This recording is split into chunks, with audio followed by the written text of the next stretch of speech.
I call to order the Bethany City Council meeting for Tuesday, December 19th, 2017. Would everyone please rise for the flag salute? Please remain standing for the prayer. Mr. Knapp. I'd like to introduce our guests this evening, to some of our guests. Dennis and Tabitha Nixon are here with their kids. Tabitha is an Air Force veteran. Dennis is 14 years active duty, currently serving at Tinker Air Force Base as a staff sergeant. With them are their kids Shiloh, who's a 4th grader, Graciana is a 1st grader, both at Overholser Elementary, and Samantha, who is 3 years old. They'll lead us in the pledge tonight.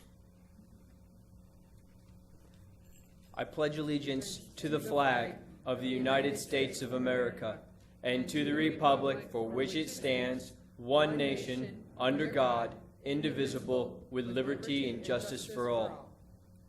Thank you. And please remain standing. We have a special guest that will be leading us in prayer tonight. Ho, ho, ho! Merry Christmas, everyone! Wonderful. Merry Christmas, everybody. Merry Christmas.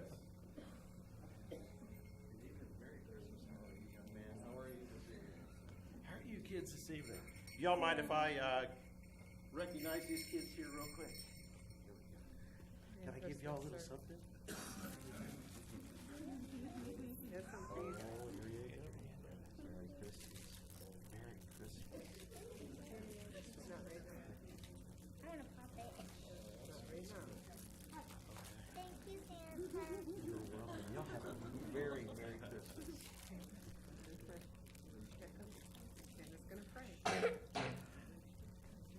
Let us pray. Precious Heavenly Father, we thank you for your love and your many, many blessings. And I pray right now as we celebrate this time of year that we truly remember the true purpose of this time of year. And that's the birth of our Lord Jesus Christ. And I pray now, Lord, that as we celebrate this time, that we will also remember those in our community that may need a little hug right now, or that may need a little expression of love. And that expression of love, Lord, is by us sharing ourselves and the love that you have in us with many others. Let us not forget that, Lord. We are a blessed people, Lord, and we are gifted with life. And I just pray, Lord, that we can share the joy of life with many others. In your precious, precious holy name, amen. Amen. Thank you all very much. Thank you, Santa. Merry Christmas all. Merry Christmas.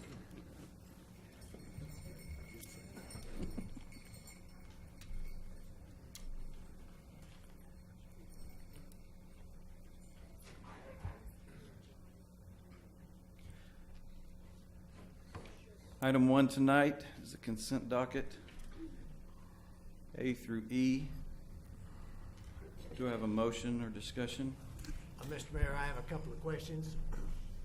We have this monthly court report, and I'm still having trouble deciphering this, what is income and what is expense. And so I would once again request that we have a 2-column thing, income or expense, a different format. That's my comment on that one. We'd be happy to do that. Thank you. The second item is I noticed on the expense report a expense for traffic report, but I don't think I've seen that traffic report. Has it been put out? Yes, it's been delivered to the city. We can get a copy out to all the council members. I know the mayor just recently was appointing the traffic committee, and that was the intent for them to take that up as well. Thank you. I would like to address the municipal court. It appears that this year our traffic percentage of fines have dropped. Could this be due to the dropping of of taking over the state for drunk driving offenses? That's certainly part of it, yes. Is that one of the major functions? Yes, that was a big source of revenue to the city. Yes, I can see that we've taken a rather major hit per month on this as well as dollars.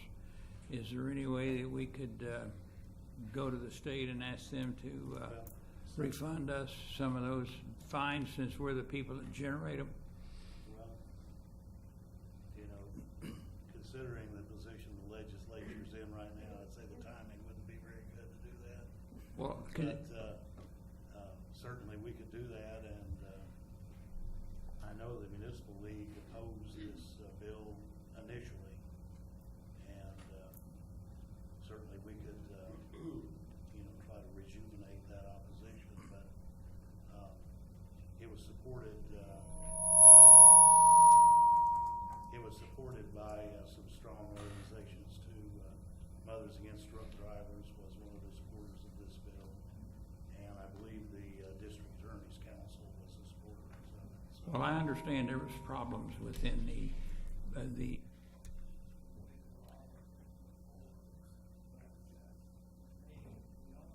on the city of Bethany to get these people off the streets, and this appears to be an unfunded mandate to the city of Bethany to help the state out. And the way I'm looking at it right now is the state of Oklahoma is going to have to sleep in its own bed because they have given us the bed to sleep in, and it's got a lot of rocks in it. you're kind of preaching to the choir. Right? Well, I hope so, and then let's start singing, choir. And not only do we lose revenue, but now when an officer Attorney makes Davis, is your mic on? now it is. Thank you, sir. One of the other things that's significant about that law is that now all drunk driving offenses have to go to the county. So when an officer makes an arrest, even if it's close to the end of his shift, he has to do the normal booking, the breathalyzer test, the videos. Then he has to transport that person to the county jail. And then if that person requests a hearing before the district court, he has to go down to the witness room in district court and wait until that case is called. And all of that is overtime or most of that's overtime for our police officers. So it does have a real impact on the police budget as well. So It had an impact on the city of Bethany's budget also. sure. And like I said, the choir better start singing. Talk to your legislators. And I'll talk to the municipal league. Thank you very much. Sure. You can continue now. I move approval of the consent docket. Do I have a second? Second. Please cast your votes.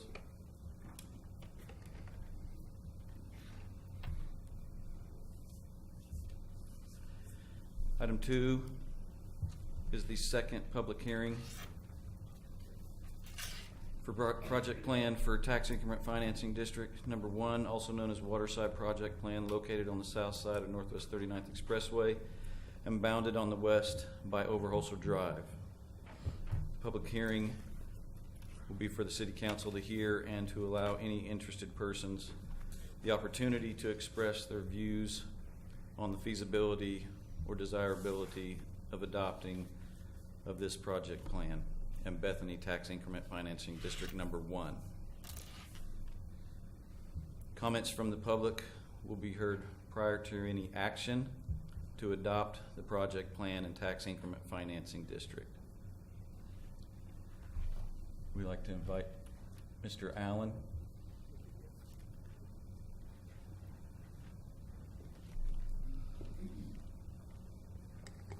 Thank you, Mr. Mayor. Thank you. I think that there's some new faces here tonight, and I think it'd be prudent to probably show the video again so that everybody has kind of an idea, if that'd be okay with you. And Fantastic. then we can go to any other questions and answers if you like. And then, of course, be happy to help answer some of the questions of the public if necessary.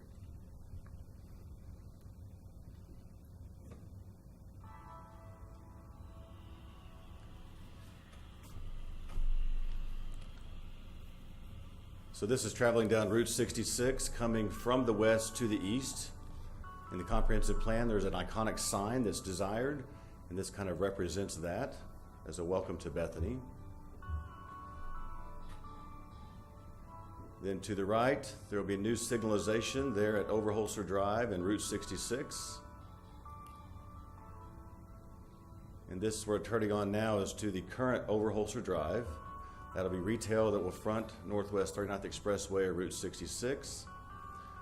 An iconic style restaurant there on the corner to help draw people into the area. A playground in between the two restaurants. That's Lake Overholser and the river. And here's another restaurant site that will be on that corner, which will have great views of Lake Overholser. A 80 to 120 room hotel with water views. A roundabout with an iconic signalization in the median. This is the back of the retail.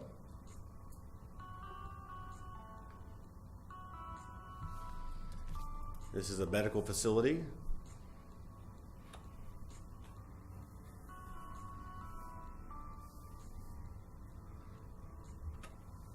The total project sits on about 8 acres.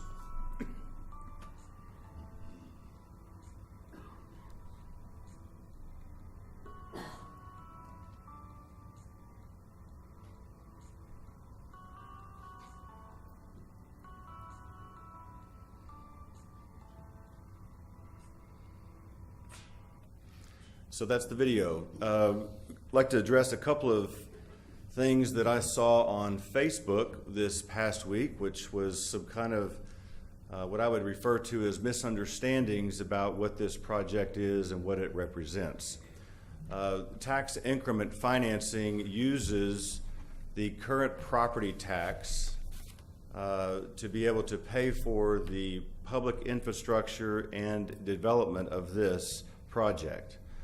Currently, this piece of property collects about $4,000 a year for property taxes.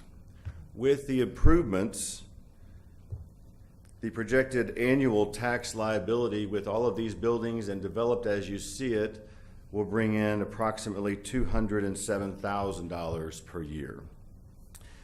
This is a totally self-sufficient tax increment financing project. It does mean that there will be no new taxes to the citizens of Bethany. There will be no property tax increases for the citizens of Bethany. This is a tax only for this 8 acres to be developed. So how that process works is the funds used to develop the property are used to just do that, develop the property, and then the city goes and sells a bond to pay back for the development cost of the property, and the new taxes, the $207,000 per year that are collected, goes to pay back the bond. So the Oklahoma County, the schools, the libraries have all agreed to give up their portion of taxes that they would otherwise collect for the next 25 years so that the bond can be repaid with those new taxes that will be generated. So there's absolutely no new taxes for the citizens of Bethany. That was something that was noted to be kind of confusing as to what and how this works, and I did think it was appropriate to address that to the council and for the public to be able to see. I'd be happy to answer any of the questions of the council if they would like. I have had some questions due to an article that was in the Tribune where it said that there was going to be a hospital there. It's Gilbert Medical Center, which is not a hospital, so just wanted that for clarification. That is correct. The medical facility, I do not believe, will be anything like a typical hospital. It'll just be several doctors that have their offices in there, and several different types of doctors as well. I have one question, Mr. Allen. Yes, sir. This $4,657 that is now collected on taxes on that property, will that be returned to the school districts?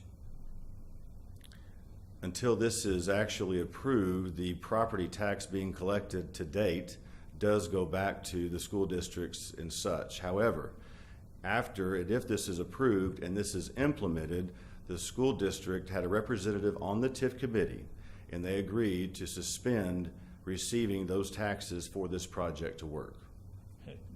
The board that was set up for this, who represented the people that received the taxes for this $4,657, have all voted unanimously to forego that tax for the $207,000 taxes that you are going to more or less pass through your organization to develop this property. And at the end of 25 years, that $200,000 will go back to them, which is at probably a much larger rate than what we presently have. Is that correct? That is correct, sir. Okay, and that was one. And will the city of Bethany be liable in any way for the repayment of these bonds? No, sir. So it is a kind of a revenue neutral deal for the city of Bethany. That is correct.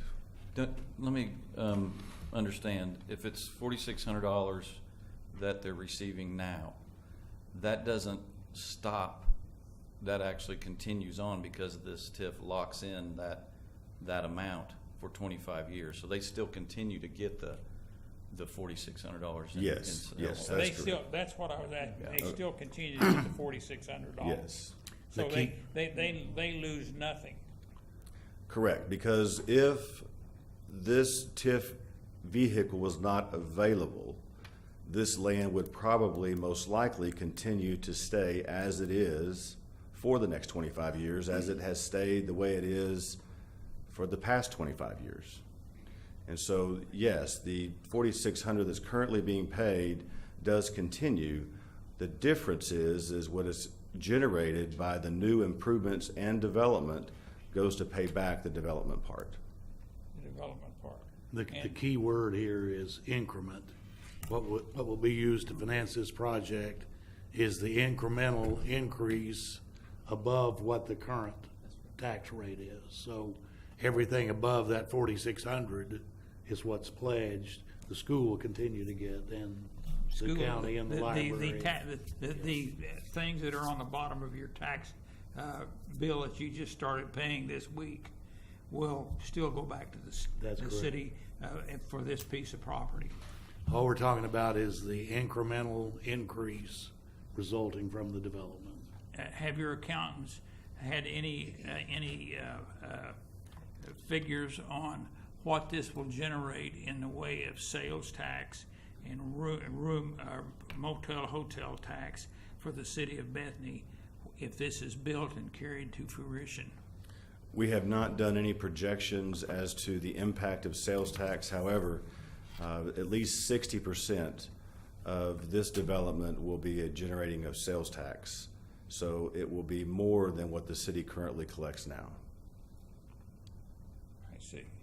It will be in addition to that. Yes. And you have the two hotel, or the one hotel, the restaurants, and the retail space will have a sales tax. But there's not going to be any sales tax on the medical facilities. That's still the same way as we have on 23rd Street. We don't generate any sales tax out of that, I don't believe. Actually, there would be some sales tax generated from the proposed pharmacy to move over there as well. They do collect sales tax in their little store. Thank you very much, Mr. Allen. I appreciate Thank you. You this. bet. How many, you'd mentioned it the other day, but remind me your estimation on how many jobs this will open up for Bethany residents potentially? We think that this will be estimated anywhere from 40 to 50 jobs at the minimum. I'm not sure if this is a question from Mr. Allen or staff, but in our packets on the narrative, number 11 is annual amount to bonds for development over the next 25 years, and it has a total of 116,448, which adds up to be about $2.9 million. Where does that number, is that what's proposed to be paid back to you for bond totals? 2.9 I'm not million? familiar with the language in which you're speaking, I'm sorry.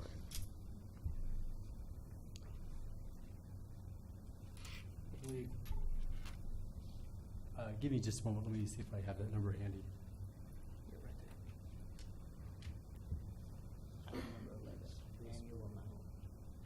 While he's figuring that out, at the end of 25 years, the tax increment finance district ends, correct? That is correct. And all of those proceeds go to the entities who deferred payment, is that right? That is correct. So it wouldn't be $4,000, it would be $200,000 Yeah. at the end of the 25-year term. Correct, and you can figure with the growth and property values continuing to increase over those 25 years, I would project that there would be more than $200,000 at the end of 25 years. And that's really the benefit. This is a vehicle to develop property that otherwise the free marketplace would not develop because it just would not make financial sense to do so. So by using this vehicle, it allows the development to happen. It allows the city of Bethany to win off of increased sales tax. And it also allows those who receive property taxes, the schools, the county, and so on, in 25 years to be able to have it for the rest of its life and have something rather than what it is currently today. Your question, Councilmember Herron, I might answer this way. The property is going to be valued by the county assessor after it's complete. That anything that we have here today is an estimate of what that will be. So the answer to your question is, I don't have the exact number that you pointed out, but whatever that increment is, that will be the amount that's available to repay the developer. I'm not sure what that reference was that you pointed out, but whatever that amount is, that is the amount that will be available to this project for development cost. Okay. Second question, where does the interest, who pays the interest and where does that come out? And where is that in the figures? Interest on the bond payments? The interest on the bond payments would be figured as part of the payment. Okay. And the interest is not yet set because when you go and sell that bond, then it could be a different interest rate than what we might figure today. I might just point out, not to really get too far out in the weeds, but that is a final step. The way this will work, the developer will secure financing on his own to do all these parts of the project. And then once the project is complete, then the county assessor will step in and assess the property as complete. And the taxes, the increment of increased taxes is what will be available. And at that point, there are other options. One might be to issue bonds. There could be a note issued that perhaps a bank would buy. There are several ways to do it. Some more complicated than others, some more expensive than others, but that'll be dealt with at the time, and the interest rate will be whatever it is. You know, right now it's very favorable, but you know, in 3 years we don't really know what that rate would be. Are there any other questions? We talked about this in committee. If you'll just touch on the fact that these are estimate values and we pay off of actual invoice values. That is You may correct. just explain that. Yes, this is for an us. estimated budgeted value. What actually is paid or paid back, if you will, is the actual invoices. Yes. I've got also one question. You have the buildings that you're going to build on that project. Those will come out of your borrowing power to build them. Not the actual buildings, sir. The actual buildings will be built by the individual owners of those buildings. Okay, so the city of Bethany will have no stake in those buildings at all, except for the valuation that the county will put on them for tax purposes. That's correct. To repay back. So the $17 million to rebuild or build the buildings that you're speaking of, and the tax increment, the tax increment cost will be the development of the land, the streets, the sanitary sewers, the storm sewers, the property in and of itself that will not leave that particular location for any reason is what the bond, the TIF is used to buy. That is correct. The TIF money is not used to build buildings.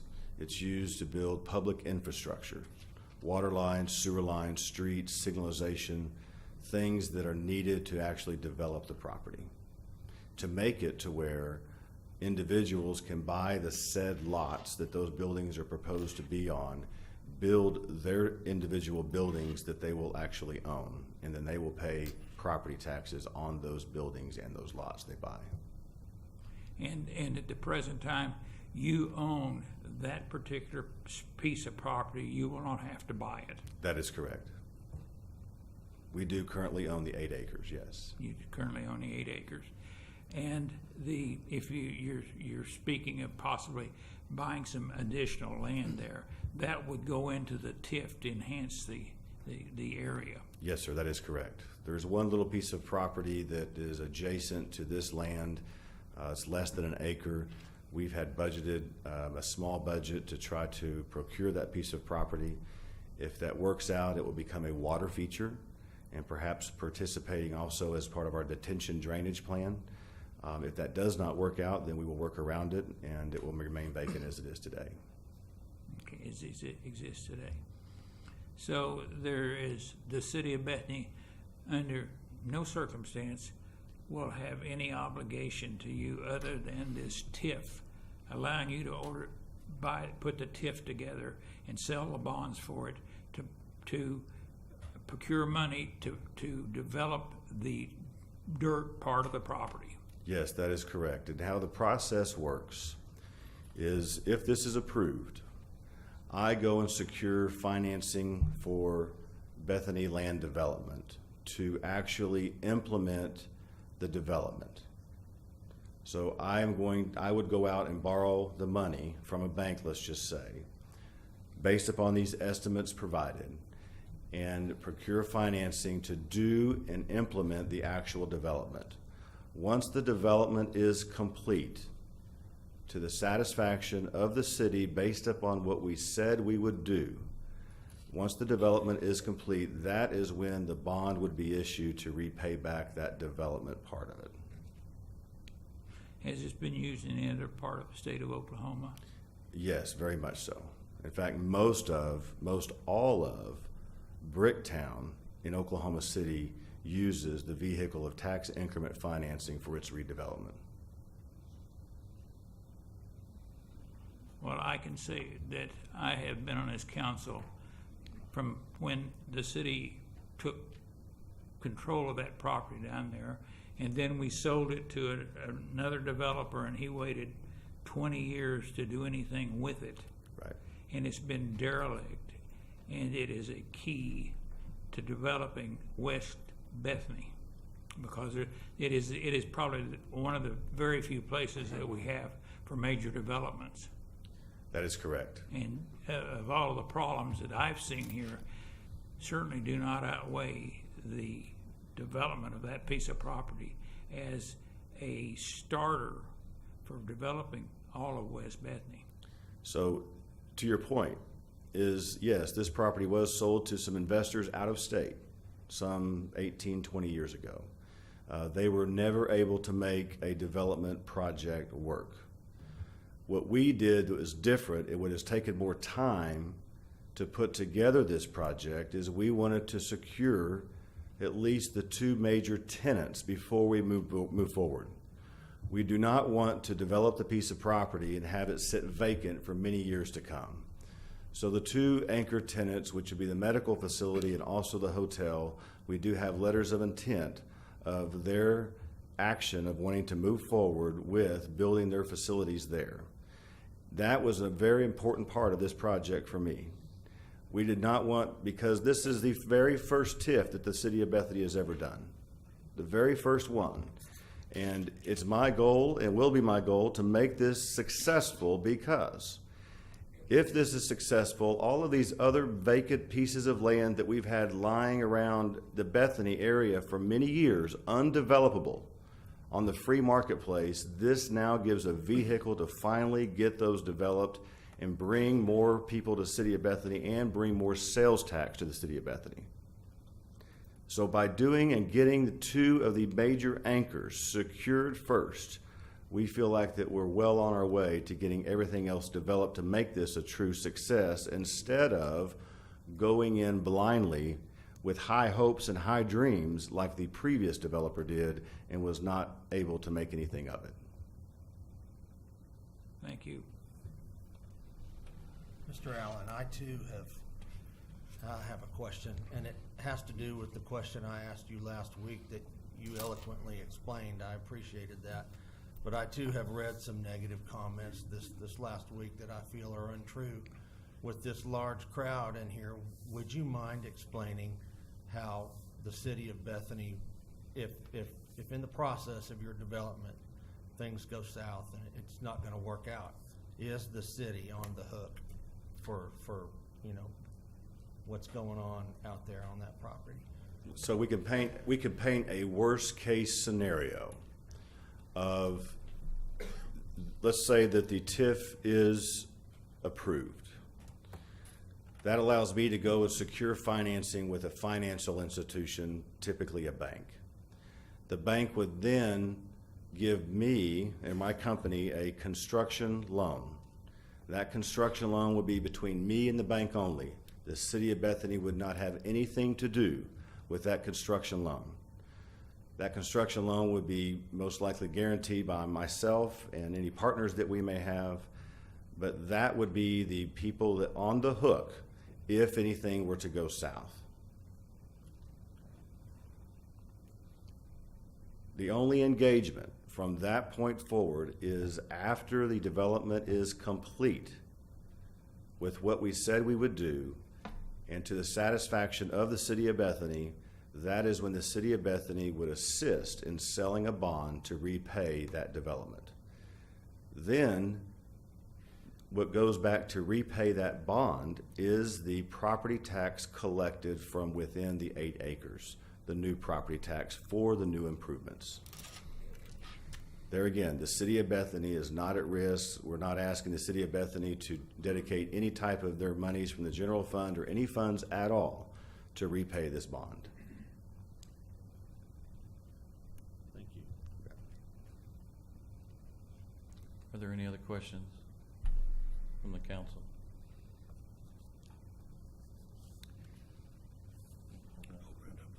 Thank you, Mr. Allen. Thank you. Now, if there's anyone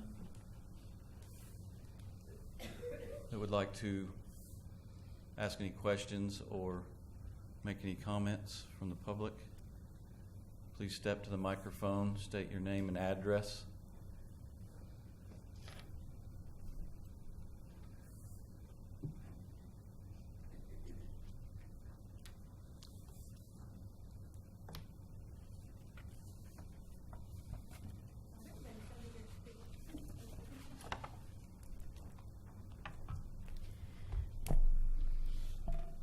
Hi, my name is Stacy Hanson. I am a resident of Bethany. I prefer to give my address after, since this is broadcast to the whole world.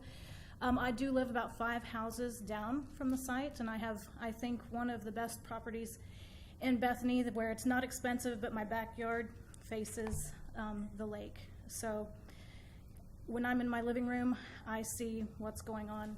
So I see the birds, I see the people on their bikes, I see the kayaks, I see the motorboats. I hear the hunters for 4 months out of the year.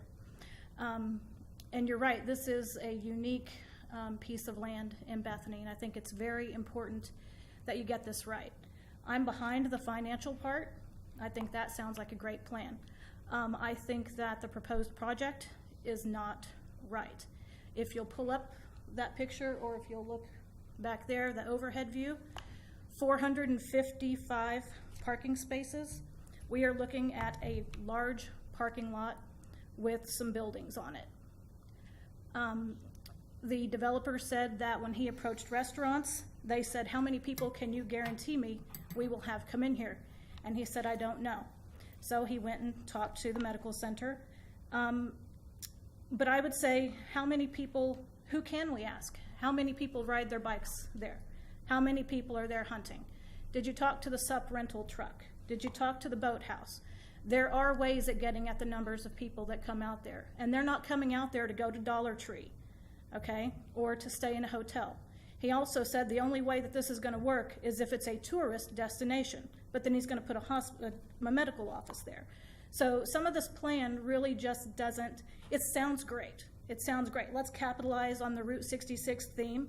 That's great. The arch is beautiful. That's great. Bethany could use that. However, the people that come out here to this part of Bethany, to West Bethany, they're fishing, they're hunting, they're pushing their kids on strollers. They've got their kids behind them on their bicycles. I know, like I said, I see it out my window. And I feel like there's really no one else probably that has a day-to-day view of what life is right there on that spot than I do. And that's why I'm off my couch for the first time for one of these meetings because I'm compelled to tell you that this parking lot plan, I think something should go forward, but I think it needs to go back to the drawing board. I would love to be able to walk down the road and go to a restaurant. I appreciate that aspect of it. I'm not sure why someone would stay in a hotel. Bethany is not Bricktown. And I don't think taking some big piece of Urbana and dumping it at the end of the lake is necessarily the way to go. There are unique characteristics of Bethany, and this plan does not capitalize on what's going on now. It's out of character. It's out of personality. So I would ask you to reconsider and think about all of the vacant retail. Bethany can't even keep occupied corner lots in this town. Okay? Do we need more retail? We've got a lot of empty retail all over town. How can we play on the unique aspects of this area of Bethany better? And I think that it can be done better. And I think, where were the conversations? Why, after all these years, are we having 2 meetings within a week right before Christmas to try to push this through? Have people in West Bethany been talked to? The comprehensive plan was beautifully done, lots of input. I appreciate the work that went into that. I think this needs further review. 400 to 500 people on that corner of Bethany a day, driving along the lake, next to the people with their dogs and their kids and their boats. Are you giving me 1 minute or cutting me off? Yeah, 1 minute. Okay. So that's what I would say. I love the fact that if you do move forward, that you're looking at incorporating a local business like Gilbert Medical Center. But I also see the big hospital right next to them where there's like 5 cars taking up that whole parking lot. So it's hard to imagine 500 more cars a day coming through that area alongside all of the people on foot. If you're going to develop something there, think about the people walking their dogs. Where are the bike racks? Okay. Where are the things for the people who are actually using it? Think about who you're really trying to pull there. Thank you. Ms. Hanson, what's your address, please? I'll come and give it to you. Okay. Please. If there's anyone else, and please, I didn't state it beforehand. Sorry, I apologize, I forgot. But please try to limit your comments or questions to 3 minutes.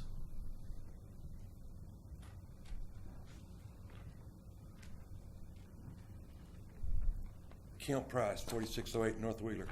If Gilbert Clinic's going to leave their one on 23rd Street, what's going to happen to that property? It's going to be a vacant spot, like the rest of the parts on 23rd?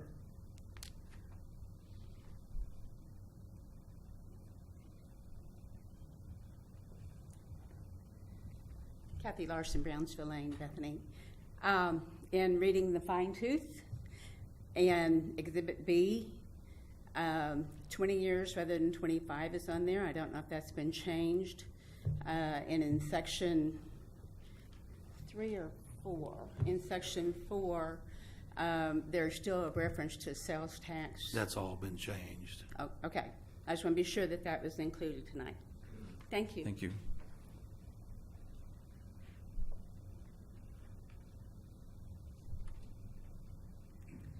Kimberly Willis. I do live on Northwest 30th, but being that I've spoken before in political issues and had my tires slashed before, I'm not going to give my specific address. A couple of things to clarify. I heard that the schools would be receiving something like $4,600, or they currently receive that in ad valorem taxes. But what I'm hearing is with an increase in ad valorem for that property, none of that additional amount would go towards the schools. Is that correct? Well, actually, there are more than the schools. There's the Oklahoma County, the library, the VOTEC, Putnam City Schools, and the Oklahoma City or the County Health Department. All those receive a portion of that taxes. But you're right, that increment Specifically. would be pledged to this project for 25 years. And so the schools would not be receiving any additional? Not the increase, no, ma'am. Secondly, I previously heard last week that the property is actually adjacent to more than just Bethany. Is that correct? Oklahoma City? So how is there a guarantee that all of this tax increase is going to go only to the Bethany municipality and not some to Oklahoma City? This property's in the city limits of Bethany. So all of that would The stay western border would be Overholser Drive, and that is in Oklahoma City. So what I'm saying is any of that additional tax that's supposed to come in as revenue going to go to Oklahoma City? No, Okay. because none of this is in Oklahoma City. None of Right. this project. Third,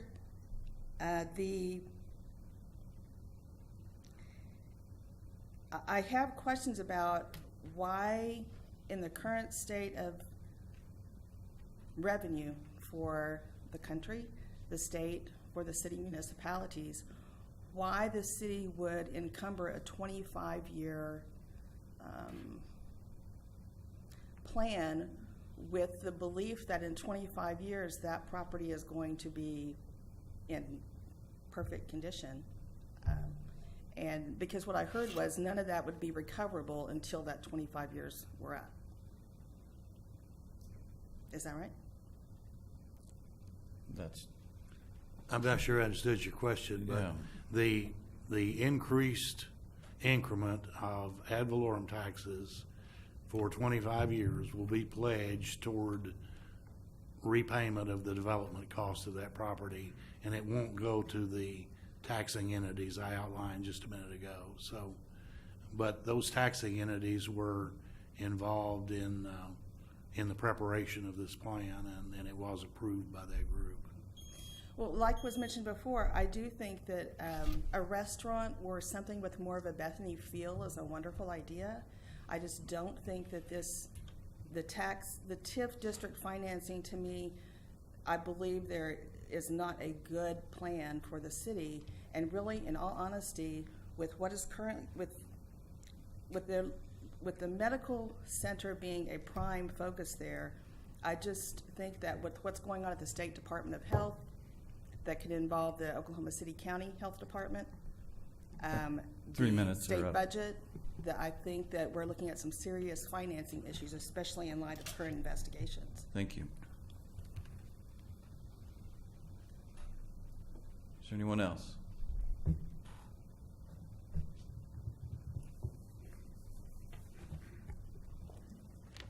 Hi, I'm Marilyn McPhail, and I live on Wilbur, the 3300 block. I have done stuff with Steve Allen before. We did the 5 acres across our property on Flamingo.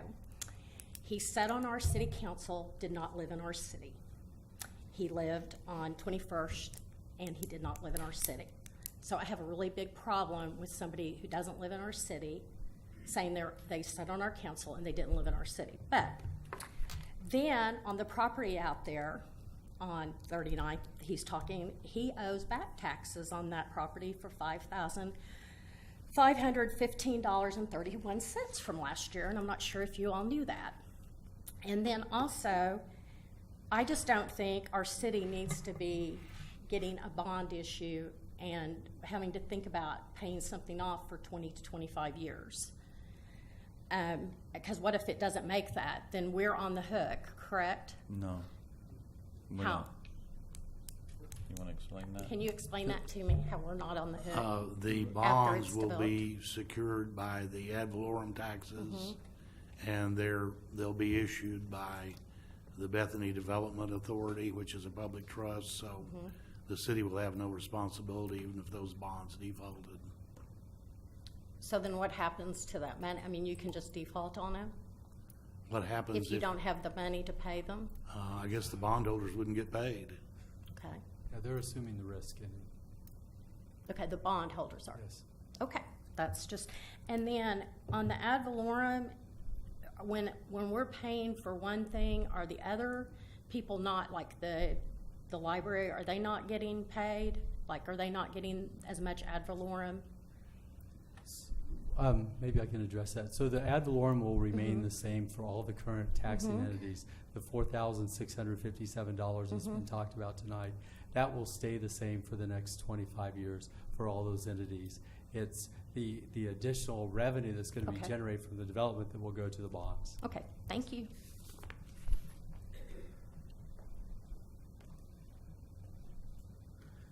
Is there anyone else?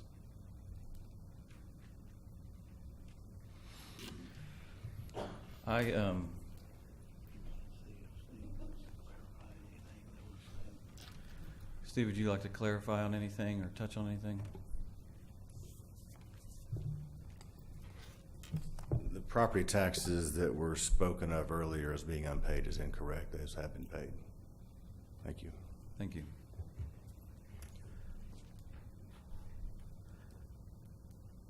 I guess I could say something. Everybody's questions. I love the fact that everybody's passionate about Bethany.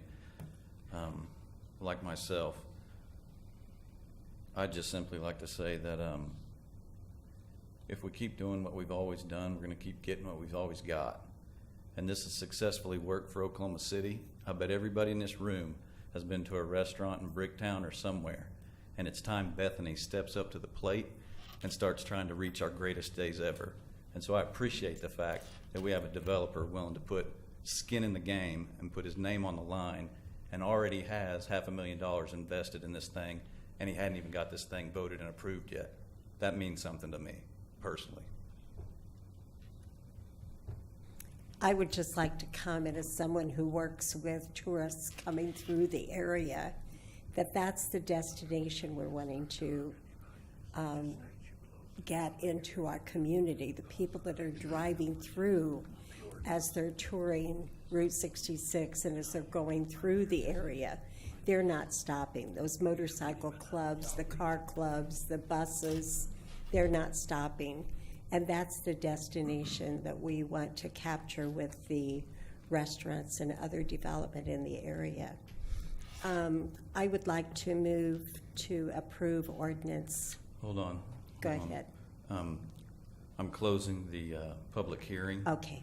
And we're moving to item number 3 on the agenda, which is consideration and possible adoption of ordinance number 1951. 3A, number 1951 is on reading by title only. Can I get a motion? So moved. This is the read it.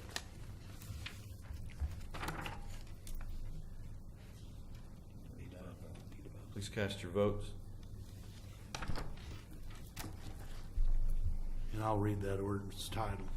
An ordinance of the City of Bethany, Oklahoma, approving and adopting the Waterside Economic Development Project Plan pursuant to the Oklahoma Local Development Act, designating and adopting the project area and increment district boundaries, establishing a date for the creation of increment district number 1, adopting certain findings, authorizing the City of Bethany to carry out and administer the project plan, establishing a tax apportionment fund, declaring a portion fund to be special funds of the City of Bethany or the Bethany Development Authority, authorizing the use of increment revenues for the payment of certain project costs, authorizing the Bethany Development Authority to carry out certain provisions of the project plan, ratifying and confirming the actions, recommendations, and finding of the Review Committee and the Bethany Planning Commission, directing continuing apportionment,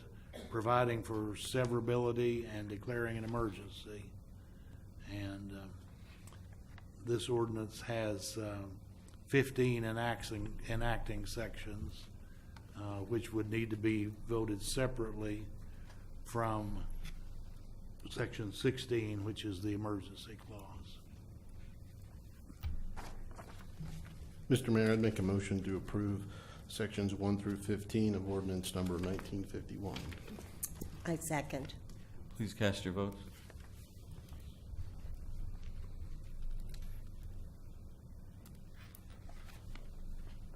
Item C is the emergency section. I'll make a motion we approve the emergency section. Second. Please cast your votes.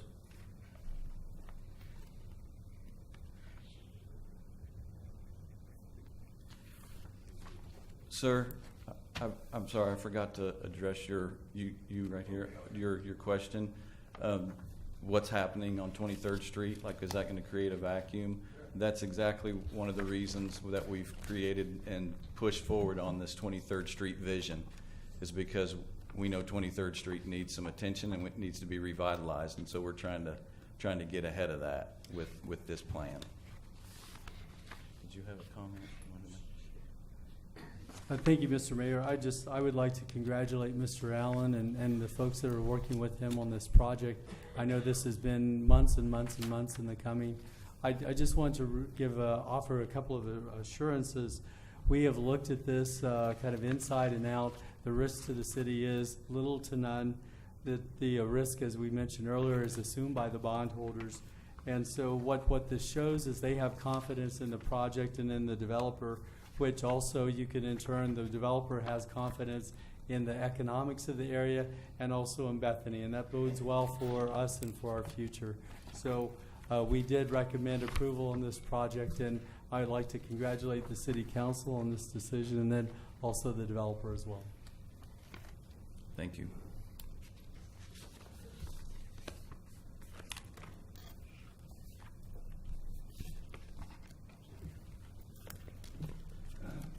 Item 4. Mr. Mayor, Yes, sir. I'd like to propose a 5-minute recess so that the people that could leave that have wanted to be here for this particular phase of our city council meeting. And if you'd like to leave, you could leave. Mr. Mayor, if I may, now that the City of Bethany has passed its first tax increment finance district, I think that that's entitled to a round of applause.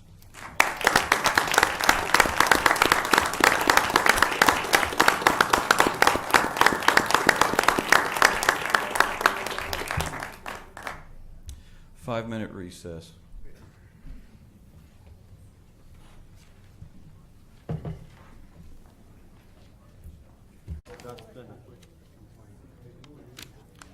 Gerald McPhail was her father-in-law. You know Gerald McPhail? That's her father-in-law. Staff report, everything on 4. Yeah. He had a heart attack real young. He was about 35 years old.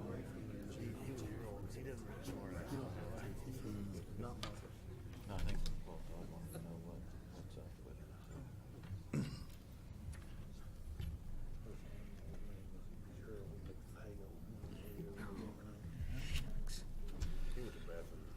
Item 4 He was coach at West. Oh, yeah. is adoption of resolution number 1491, approving the contract for engineering services with Garver LLC to conduct a water loss study for the Bethany Public Water System. Do we have a report of any kind? Thank you. Steve. Yeah. Steve, you might check your mic. There. Excellent. Thank you. This is an item that was brought up previously by the council, that one of several things that we are doing to try to stabilize our drinking water system, to make sure we're getting every drop we possibly can out of it. This is what we call a non-revenue water loss study. On average, we lose about 15% of our water every month to non-revenue sources. It may just be metering errors, we don't know. That's the point of this study, is to find out why we're not billing all the water we're making. And I, as city engineer, recommended to engage Garver Engineering for this study. They're experienced with it. They were actually on a list that the DEQ provided us after we had engaged them to do a preliminary study on this. And so I'm very comfortable recommending Garver. I believe the contract is in front of you. It's structured in phases, so we only pay as we go. If the first phase says, okay, we're done, then that's where we stop. I'm pretty sure we'll have to do phases 1 and 2. 3 and 4, I don't know. That depends on what 1 and 2 go for.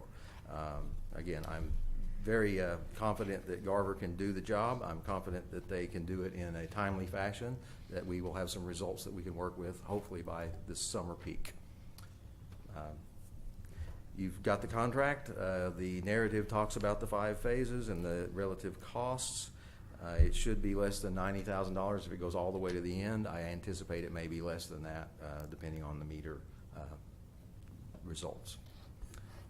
Mary Elizabeth Mock of Garver is here. If you would like to ask somebody, a smart person, about anything, she's certainly here to do that. Otherwise, I can talk to it, or you can talk to Mary Elizabeth. Mr. Caton, Mr. Mayor, if I may, can I ask him some questions? Could you kind of get us up to speed as to the percentage loss that we have in the city of Bethany, which is requiring this type of work and contract? Yes, our average loss runs about 14, 15, 16%. That basically means about 15% of all the water we make at the water plant doesn't get billed. This study is designed to find out where that water is going. Is it just a billing error? Are our meters out of whack? Or is it leaking or something like that? I will say this, that's about the national average. It sounds kind of shocking when you first think about 15%, but the national average is 14%. And so it's not way out of line. And but with our current water situation, we can no longer afford to be average. We have to be better than average, and we're hoping that this will identify where it is. If we're not leaking it and losing it, at the very least, it'll tell us that we need some new meters and we can get some more revenue. So I think it's a good deal all the way around. Can you kind of give us a point of reference? So we're losing how many gallons? I've got that. You've got that? Yeah, Mr. Caton, to address that question, with the help of Mr. Caton, and I did do some inquiring and some homework prior to this, and thank you, Steve, for your help here. But he provided me for a 9-month loss of gallons, and I projected that forward. And so on an annual basis, we're losing 121,489,000 gallons. Now, I'm thinking if we're losing 121 million gallons, that's an awful lot of water, folks. I'm thinking anyway. In my book, that's a lot of water. So when we start talking about leaks, if you're leaking 100 plus billion gallons, 121 million gallons of water, you've got one hell of a leak now, and you would know it. So to me, I think the leak part, it helped me to understand this. And you're right. If we were leaking that much, it would probably be showing up somewhere. So but a lot of this is going to be totally acceptable. Fire hydrant flushing, when we're having to do a repair, we know these things are happening. And those are high volume losses. That's why we call them non-revenue water losses. They're not necessarily leaks, but they might be unmetered things like this building's water. We have a meter, but we don't bill it. So the fire station, the police station, the various city properties, those are also non-revenue water losses. But you're absolutely on the mark, Mr. Todd. That's what this study is about, to find out whether if it's leaking, if it's just going into the ether somewhere. But we're going to try our best to identify any way we can get that number. And I believe the result will either be we corral that water so that we can use it, or we turn non-revenue water into revenue water if it's that kind of a loss. So I think it's a good idea. Well, I'd like to continue that on. Speaking with Mr. Palmer here, if we take that same amount of gallons and project the revenue, that's $727,721. I mean, $727,000 gone every year. That's pretty significant, and I'm going to suggest, and maybe I need Mr. Caton's input on this thing, but we've got an awful lot of meters in this city that are 50 years old or older, and it may well be, and I'm thinking, meter in my house, you could check that, because you send that graph out, and it's a straight line every month, and I'm going like, is my meter stuck, or am I just stuck in a rut, you know? I mean, Mr. Caton, the follow-up of that is, Yes. Obviously you have other municipalities who have meter reading capabilities that are pretty impressive. Like, you could have a truck drive by and you don't have to physically get out. You can get a meter reading just by having a sensor through the meter reader from the house to the vehicle. Would that increase the efficiency that we would be able to track? It would certainly save the labor cost of doing the meter reading. It would also, you can use those technologies to identify private leaks better, meaning it has more time of day capabilities that you can see that if it's leaking at 2 o'clock in the morning, they're using water. You can identify those kinds of leaks. As far as the actual metering device, this study will actually take a representative sample of our meters and take them out and test them and do an analysis of them and be able to predict how many of our meters are out there under reading. That will then, that kind of information is very valuable to projecting how much we could save just through meter inaccuracies and justify a meter replacement program. Yeah. The meter replacement program, is that feasible given the availability of that equipment now? I mean, I guess my question is, what's the comparison between the current meter meter and a new meter that would give us that capability? Phil, do you know the latest number on the AMR meters we're looking at, how much they cost? Last time I checked, they were a couple $100 as opposed to the $34.50 we pay for a regular turbo meter now. So there's a significant upfront capital cost if you want to replace 7,000 meters at $100 and something a whack. But so you'd have to amortize that over the time. But you'd agree with me, for losing $750,000 a year, that's kind of a small, and it's not a small amount of money, but that's something to consider. That is absolutely something to consider. This study should give us a large amount of data that would tell us those kind of numbers that we could aggregate. But I want to make sure everybody understands. I don't want to overpromise here. The result may be, your guys are doing such a great job, you're not leaking, all of these losses are through flushing and all that, and we just have confirmed that the Public Works Department is the greatest we ever had, which we already knew. But I don't want to overpromise here. I want everybody to understand we're going to try to find where this water's going. We can't afford to be average anymore. We're going to get better than average, whether that's just a revenue problem or a leakage problem or a theft problem or whatever it is. We're going to try our best to identify it.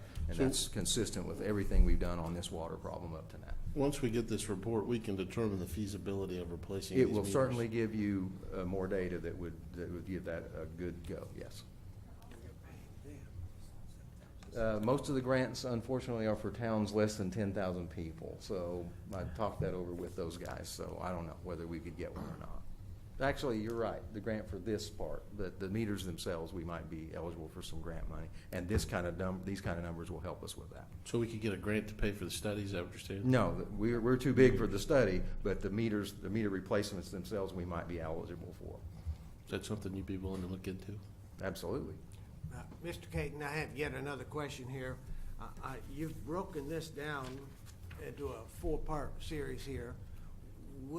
Do we have to take all 4 parts, or can we just start with number 3 and 4, which is the meter validation? No, 1 and 2 are, in my opinion, number 1 is absolutely essential. That's where they do the standard analyses, and that identifies where the next place to look. I suspect phase 2 is going to be also very important, because that's when they actually go out in the field and start measuring flows, doing nighttime studies and things like that to see where this water's going and when. Those two phases will then identify if we're leaking it, if it's being lost somewhere else, or if it's just a metering problem. If it turns out that almost all our losses are leaks and things like that, then that will help us determine what our metering losses. On the other hand, if it comes back that our losses are not leaks, then that will tell us we really need to focus on our metering and accuracies. Mr. Kane, what's the time frame on this if we approve it? Mary Elizabeth, without me looking, there is a schedule in the contract on. Is that attachment A? If I look. 6 to 7 months. So we could get the results from the assessment before the next fiscal year budget? Yes. We're hoping to have the technical memorandums in hand that would at least be pointing us in the right direction. Well, and one other issue, so if we do this study, we can find and fix the problem, which would prevent us from having to drill another well at a substantial expense? If we could get half of these losses corralled, if they really were losses, that would about be like one of our average wells. Obviously, if it's just a metering problem, that's not going to get us any more water, but it would give us more revenue. And for the residents, the difference between paying for this study and drilling a well in price is what? A new well is $250,000 for the hole, and at least that much more for the pipe. So this is a bargain compared to what a new well costs. Mr. Caden, that's only part of the situation. We do, next summer, we will probably not be able to produce enough water out of our well field, of wells that we have working for us, to furnish the city of Bethany with water. So if we can save even 50%, we will not be required to purchase it from Oklahoma City, which charges us almost 3 times the rate that we pay to put it through our plant and make it wholesome water. Is that not correct? The part about Oklahoma City gouging us is absolutely correct, yes. But I would like you to, I don't want to sound blasé, I don't want to be alarmist. We will make enough water to provide for the citizens, even in summertime, for cooking, cleaning. Right now, we have plenty of water. But when it gets hot and people start watering grass, that's where the problems start. That's what summer's all about, my friend. I understand. But I mean, actually, I don't want to sound like, oh, there's no big deal, because it is a big deal. Because the minute we open those Oklahoma City taps, yeah, the money flows faster than the water. The gouge starts. Yeah. So, but having said that, I don't want to start anybody thinking that we're all going to go thirsty this summer either, because we do have enough.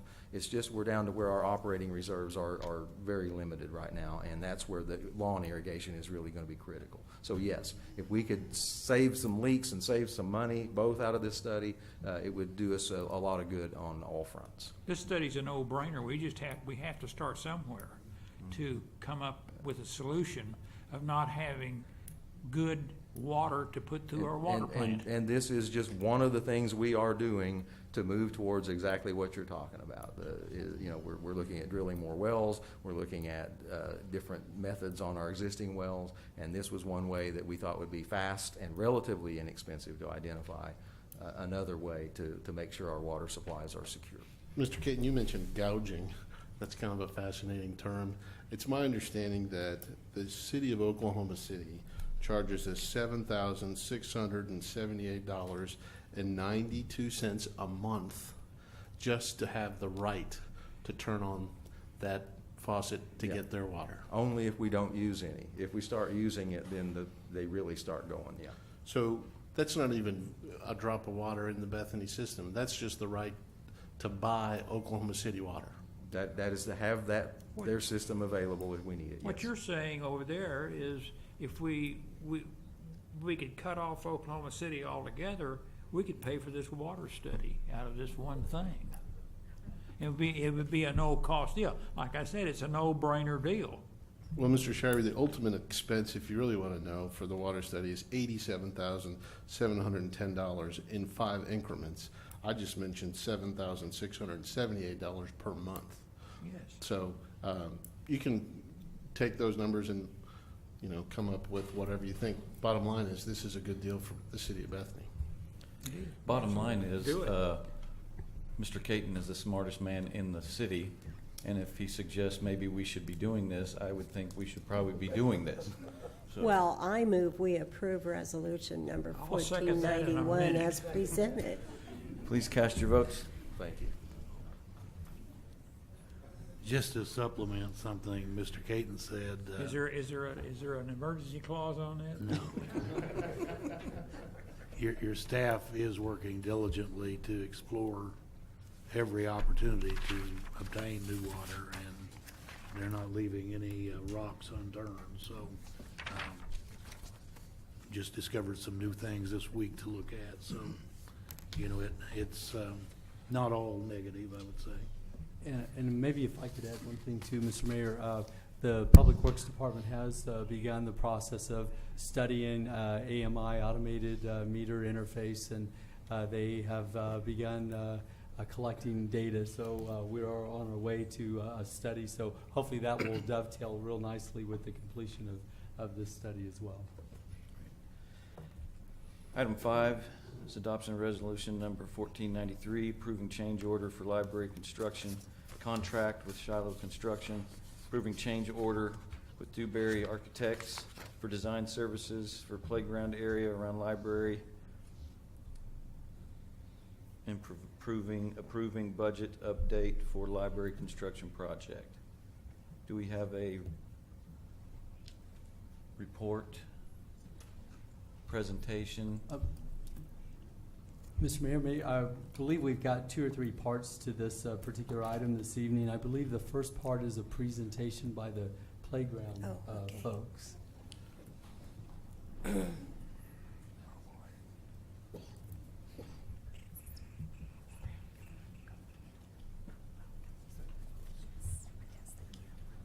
Good evening, council persons. My name is Katie King, and I am a member of the Playground Committee. This is a subcommittee of the Library Committee. These are my colleagues. Susan Westmoreland. And I'm Kelly Johnson. I am a recreation therapist over at the Children's Center Rehabilitation. So this is another opportunity for Bethany to be above average, and I want to show you guys a little bit about what we're doing with the playground equipment associated with our library development. So first, to sort of orient you, we're going to go for the 30,000-foot view approach. We're going to talk about why play is important, and then why play is important to different kinds of kids, and how that works out in our playgrounds. So without further ado, why do kids play? Kids play for numbers of reasons. First, it's fun. But they also play to develop certain specific skills. And if you'll look here on our presentation slides, there are important things that kids do when they play. They develop social competencies. They problem solve. They critically think. They cultivate independence. They explore their environment creatively. They cultivate their imagination, and they develop themselves physically. So they're actually in the process of becoming adults by playing. I would also say that adults play. We just play perhaps in different kinds of ways, and some of us still play on playgrounds. So why do we want to do inclusive play? This particular quote is from a couple of PhDs who are working in childhood education. And when children with disabilities are included in general education settings, and as we've previously kind of went over, kids are learning on the playground, they're more likely to exhibit their positive social and emotional behaviors than kids who are segregated with their by ability. So when you have children who are abled versus children who are abled and children who are disabled playing together, they learn from each other, they learn by modeling. There are a number of different areas where they can come together and learn from each other. This also helps to normalize children who do have disabilities. And the learning and the integration goes both ways there. So this is the goal of what we want to do with our All Abilities Park, and that is to create a place where all children, regardless of ability, can play, learn, and develop their skills in a fun and creative environment. And I want to draw your attention to the word all. If a park is designed for children of all abilities, that means able-bodied children and disabled children play together in the same kinds of ways. One of the research-oriented terms for this is parallel play, and that is when you have a child on a swing that's an able-bodied child, you have a child in a swing that is a disabled child. They are doing the same activity together. So if you have families who have a child who is able-bodied and a child who is disabled, they can go and play together as a family. If you have kids from the neighborhood, if you have parents who are disabled and want to play with their children, they can do that. And so when you have a park that is suitable for all kinds of abilities, all kinds of community members can go and participate in that together. It does not create a hierarchy of people who have these kinds of abilities can play while people who have these kinds of abilities cannot play. And so it's very, it's a very community-oriented, family-oriented goal that we have here. So these are some potential equipment examples. And you'll notice in many of the pictures that we have, you will notice children who are able-bodied and children who are disabled playing together, including this first example here is a sway fun. And so that is designed where kids who are wheelchair-bound can get in there and play with kids who are not in wheelchairs. It accommodates various kinds of abilities. There's an example of an accessible swing. Which could be beside a non-accessible swing, encouraging that parallel play, but certain children have to be in swings like that. We have a couple more examples here. We have a roller slide. This is stimulating for children who have different kinds of sensory abilities, and it's just as fun for people who are able-bodied. This was one of the slides that we all went and tested as a part of our playground research, and yes, we can verify. It's a lot of fun. There are pieces of equipment that facilitate various different kinds of things. So you've got the swinging, you've got the sliding. On the right-hand side, you have the spinning. And this is a spinner that is designed to have harnesses. So for children who need a little extra support, need a little extra security, they can spin alongside kids who maybe don't need as much. Here we have some various kinds of sensory play going on. So it involves these kinds of sensory walls incorporate all of the senses. So it's not just kids can touch things, it's kids can hear feedback from the musical instruments or the noises, the different kinds of noises that the equipment makes. They have different kinds of textures. They can move bits of parts and puzzles around, and that is something that kids with all abilities can do. And we have another example of a different kind of sensory board on the right-hand side as well. And this is an example of what a community has done. This is a community in Washington, the city of Bremerton. They had an accessible park, an all abilities park put together, and they had a community celebration. This video is a few minutes long, and so with the council's permission, we'll go ahead and play that. That talks a little bit about the different kinds of equipment and also the community spirit behind what they are trying to do here.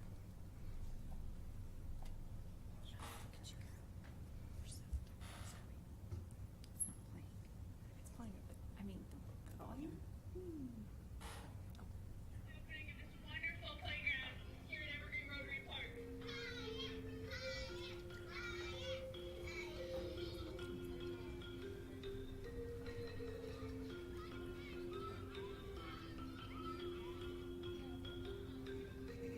This playground took 3.5 years to happen.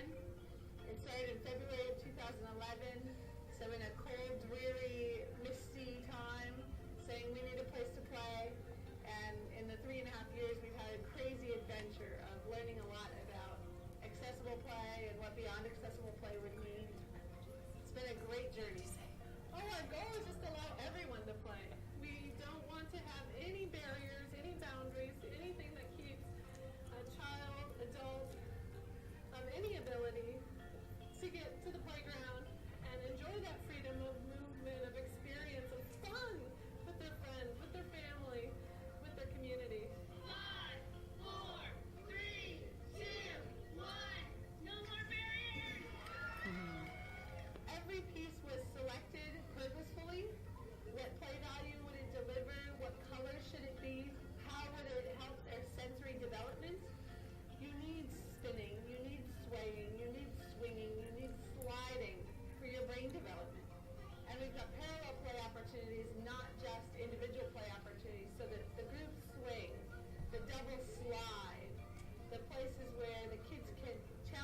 other. That's what playgrounds are made for. Oh, inclusion is so powerful. And places like this new Beyond Accessible Playground just really draw the community together. It just overwhelms my heart to think that they're all here so that children of all abilities can play, and to the point where our community is not going to blink or even think twice when they see a child in a wheelchair with DAFO earphones on playing in this playground, because that'll become such a commonplace that it won't be anything new or different. So that's my dream. We've chosen to do something here we call driving change, which is choosing the change for ourselves and empowering others to choose it too. We said we were willing to put our time and energy and enthusiasm behind making this project happen, and that becomes contagious. People want to say, well, I want to be part of something special. I want to be part of something great. And it draws people to your project. Believe that you can. That's my advice to anybody else who's watching this and thinking, oh, I would love a playground like that in my community, but I don't think I can. Believe that you can. Let it take time if it has to. And never lose hope. Because your children are watching you. And we really worked hard to make this a positive project. Because we have those little eyes observing us through the whole process, and we really wanted to make this a positive, fun, and memorable experience for them, because how many kids have parents who get to build playgrounds just for them, for their families, for their communities, so that they can always have fun. The life of a special needs child is changed by all of the folks who choose to say you matter, and I'm going to take my creative energy to do something important for you. So I'm just grateful to everybody who puts their lives into making these kids' lives better.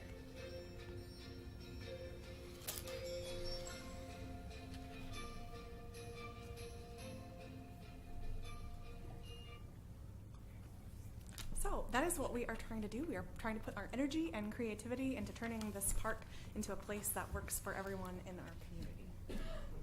So all of this, so that you know, these are ideas that we have. We don't have any specific designs to present to you all, but we're approving, or I guess not approving, but presenting the idea in spirit for your consideration. So that you guys kind of have an idea of what kind of playground we're looking for. It's not just the standard playground that you're going to see at the church parking lot or at the school. This is more, oh, I'm sorry. You can't really tell that you can't hear it up here. Do you want me to repeat what I just said? Okay. Oh. Do I remember what I just said? No. I just was saying that it's not your typical, the kind of playground that we're wanting to create is not the typical standard playground that you might see at the church or at a school, because it has to have different types of pieces of equipment that work for all bodies of children, if that makes sense. So we just kind of wanted to show you guys some of the things so you can kind of get an idea of what we are looking at putting together. Do you have anything you want to say? Thank you. I want to thank Katie and Kelly and Susan for the work they did on this committee.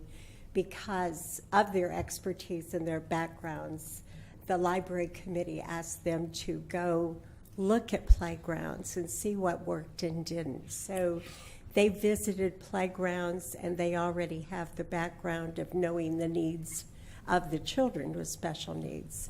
So I think it's exciting for our library park to be able to meet these needs in our community with the Children's Center and with so many kids who have special needs. So really appreciate the work you put into this, and thank you very much. Thank you. Thank you. Okay.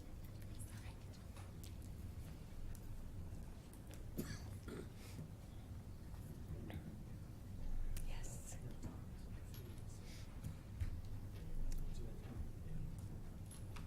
Mr. Mayor and Council, I'd like to next introduce Todd Oberding, who is our library construction manager, to talk about the next two portions of tonight's library issues.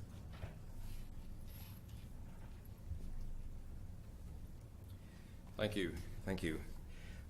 If I seem a little bit out of sorts, I got up at 2:45 our time to get on a plane in New York so I could be back here for this meeting tonight. So I haven't had a lot of sleep, but I'll try and do my best to answer your questions and keep you awake, because I need to keep myself awake. I think there's a couple things that we wanted to do here tonight in terms of steps that we need to take to keep moving forward with the design of the playground that is part of the park, and it's part of the library project. And so I think you have in front of you some information that provides really two action items that we're looking for. One is a change order to the design contract to continue and to finalize the design of the park and the playground area, and to do some work on the parking lot that is to the east there. And I might actually ask Joe to come down, who is with the landscape architectural firm that's been working with this, and I'm not sure if it's possible for us to put this document up on the screen. Do you have this attachment in the agenda that it can be brought up on the screen?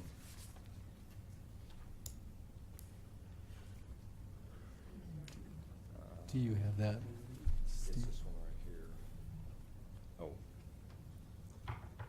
And Joe, maybe you can talk a little bit about the concepts and the different areas that we're working with on. Okay. My name is Joe Howell. I was the landscape architectural consultant on the library and have been helping with organizing some of the layout of the park.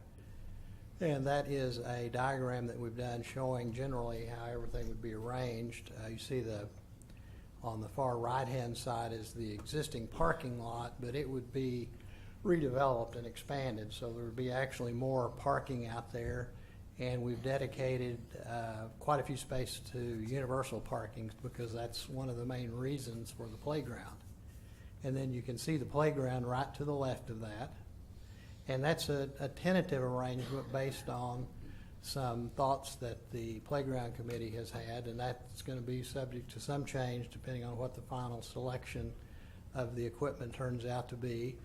We've located a sidewalk all the way around the playground, and then that actually extends on through the rest of the park. And if you can zoom out just a little bit, you can see the sidewalk connects back to the parking that will be a part of the library. Then in addition to that, we've added a gazebo for public gatherings, and you can see that on the left-hand part of the site plan. And that's just a covered structure. And I think also in the package you have a image of what that gazebo might look like. Yes.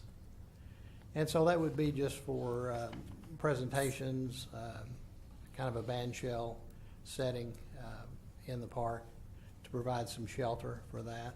So those are the main components: sidewalk through the park, playground, place to park, and just creating a more of a nice and useful setting for the park. And we should mention here that we also added a fence. Oh, that's true, along the south property along line. where the residents are. Thank you. You're welcome.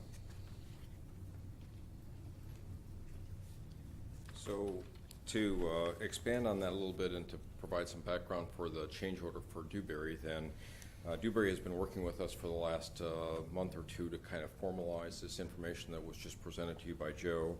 And what our goal is to finalize this information and bring it back to you in two different forms. One will be a change order document that will be issued to the contractor for pricing, and that would be to take the east parking lot and replace it with a concrete paved lot. And it would also do some of the landscaping modifications that would be necessary to accommodate the playground. And it would also provide funding it would also provide the design requirements for the gazebo work. And it's our expectations that work can be awarded as a change order to Shiloh Construction, and that would be funded as part of their, the funding for that would come out of the contingency for construction that's currently in the project. The second document that we would plan to bring to you, our goal right now is the first meeting in February, which I believe is the 6th of February, would be a turnkey construction document to basically go out and get competitive bids to install the playground equipment itself. And so we would actually put together a document that would allow us to get competitive bids on that piece of the work.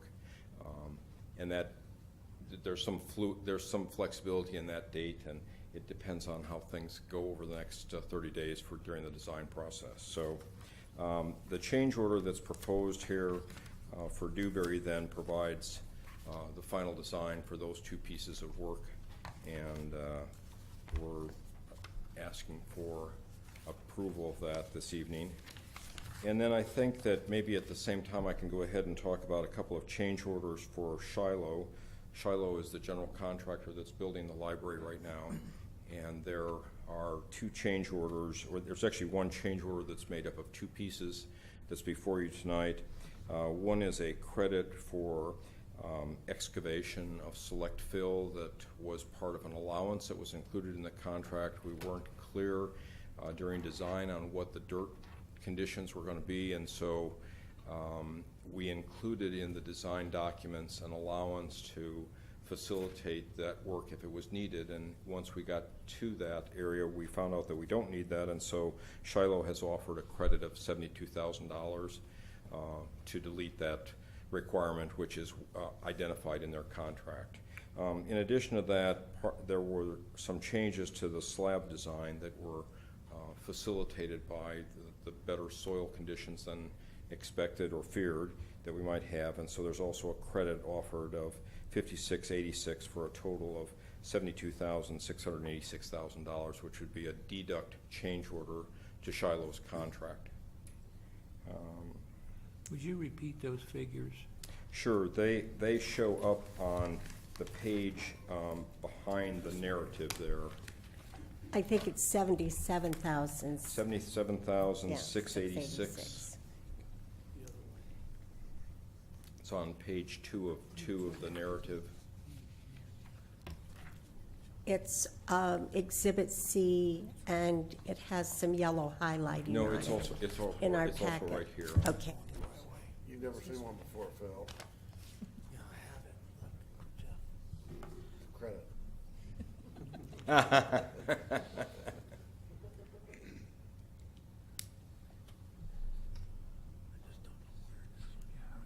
was the one I was missing right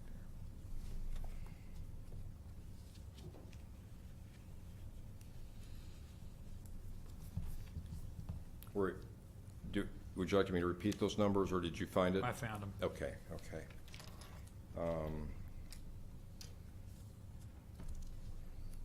So other questions that might exist with regard to where we are with either the library construction itself or the park is what we're talking about tonight. I drove by there this afternoon. Didn't I see them getting ready to pour yet another slab? They have poured about 8,000 square feet of the 24,000 square foot library, so that's about 1/3 of it has already been placed. The other 16,000 square feet is scheduled to be poured starting at 5:30 on Thursday morning. Thank you. Wow. That's a lot of concrete. It is a lot of concrete. It's 8 inches thick also, so. Oh, my. Yeah, so it's, and I think the steel erection is currently scheduled to start December. We should see a crane out on the site the end of the month, December 27th, I think or could be this week yet. Next week, I'm sorry, next week. They have an awful lot of rebar down right now. Yeah. It'll be good to get out of the mud. It's always good to get out of the mud. Other questions? Thank you.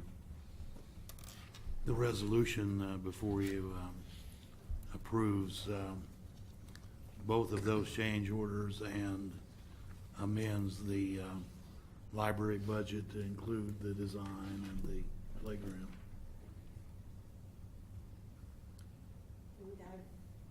I will just add to that today we met with the 4 artists that are the finalists on doing the interior artwork and the exterior art piece for the building.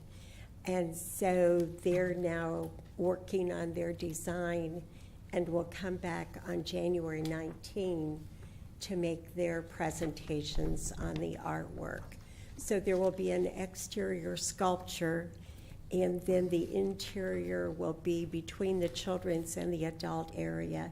And it's 65 feet long, 6.5 feet high, and will be a major artistic piece. So those are also in the budget. I will add here, for those who are trying to figure out how the playground works into this, that the library and the playground were all part of the bond referendum. So when you voted on it, you were voting to replace the library and the park. It's just that it's come a long way since that old rickety sliding board and teeter-totter and swing set that were out there. And we're wanting now to reach the whole community, and there is money available to do that. So we need to do it right, and I'm proud of that. Do you have a motion? I would love to make the motion to approve resolution number 1493 as presented. Second. I got one question, if I could. The design services, is it in here also? Yes. Yes, it is. Where? Just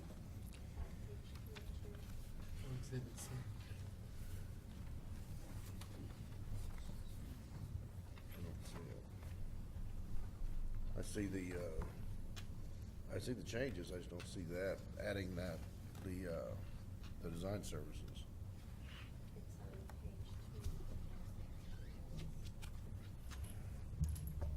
Right there. Page 2. Page 1.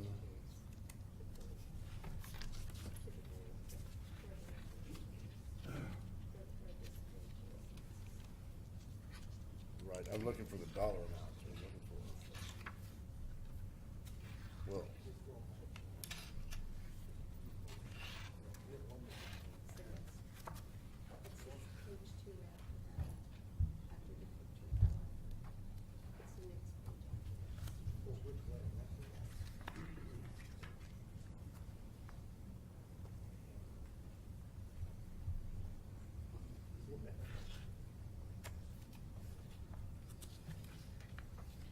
Within the narrative.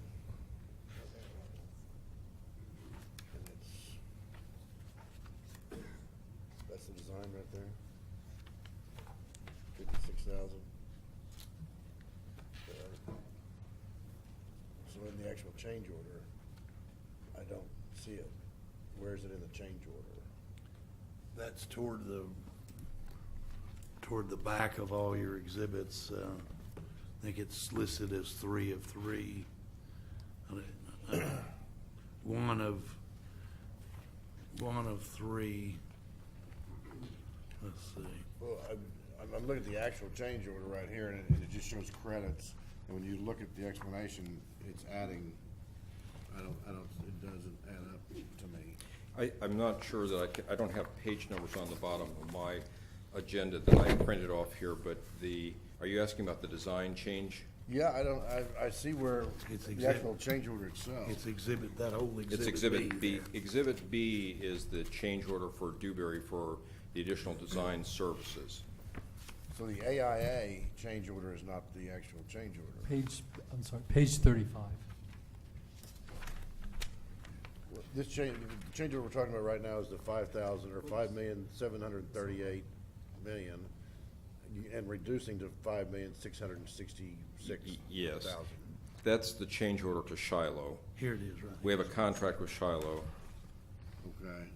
So we're voting on, 54,520 plus expenses. okay. I guess I don't see that in a change order. That in this is change order. the change order. Then what is this? That's, I can't really read what you've got there. Let me see. Is that the AIA document? Yes. That's the change order to Shiloh. We have two different contracts.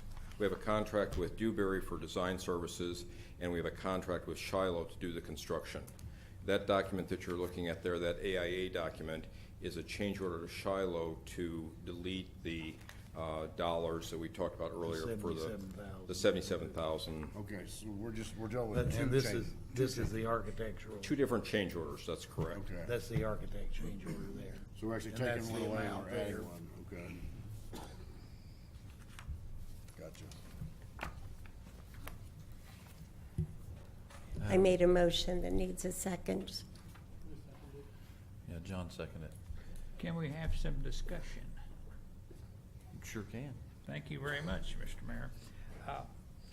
It was brought out during this conversation that the park area out here was to be incorporated into this because we were taking another park out, and it was just a children's playground park, and we're wanting to replace it with a park that's going to cost nearly $750,000. The inclusive park? The new park is going to be close to $750,000. The original bond issue was for in the vicinity of $8,100,000, and I believe the Metropolitan Library was going to allow us funding up to around $880,000. Is that not correct? So I brought it up, let's just say, the figures we're working in right now will not vary that much. That'll bring us up to around $9 million. We have the contract for the new library in and of itself, which has increased the size of the old library from 8,000 foot to 24,000 feet. And the cost is, I think, was probably well worth what we got a good bid on the property. At less than $6 million. And where I'm having some difficulty is the adding of all of these accessories without really knowing what we were talking about to start with. A park is a park is a park. We didn't know that we were going to be putting $750,000 into a park at that time. And I would wonder if the voters of the city of Bethany understood that this had this much ramp up in it to the cost that we're asking them to pay. That's going to give us probably somewhere around $2.5 million less than what the whole project should cost with all the change orders. And is there any possibility of us taking this $2.5 million and putting it back into our bond requirement fund to reduce the cost of this particular project to the citizens of Bethany by that much money?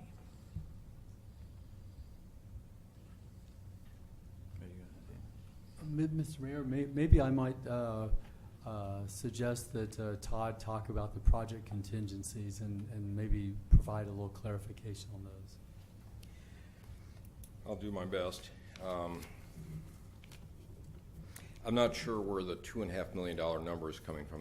That one is. Can you can ratchet up to the amount of money that the city of Bethany's bond issue is going to put in it is $8.1 million. Right. You can. I think what Metropolitan Library System has said that they would go as much as $880,000, I believe. Yeah, I think that if you, at the risk of providing too much detail, there's an Exhibit C that is part of your agenda. It is the very last page. The very last page of, is it the last page of the agenda? It's pretty close to the last page. The very last one. Okay. Steve, are you going to be able to help us and put that up on the screen also, just so There's enough other people construction can look at documents that? in here to build a First National Bank building. It's the one that has the yellow highlighting on it. Okay, I see the yellow highlights, okay. Yeah, Yes, it's going to be, the total funding is going to be $8,800,000. Is that correct? Bottom line? That's including the Metropolitan Library Yes, System's Metropolitan money. Libraries. So, and the outside cost on building the library is running about 6.3. Yes, that's includes That's the pretty close to construction. it. Yeah, that So includes. that's the $2.5 million I'm speaking of right there. Okay, well, Is there, the Metropolitan Library System has a project agreement with the city of Bethany to provide $669,000. 669, yes, that's true. Right. And so those dollars are basically offset by the design costs that are at the top of that page there. Yes. So when you talk about that $2.5 million, you're including that $600,000, that $700,000 is in that $2 million.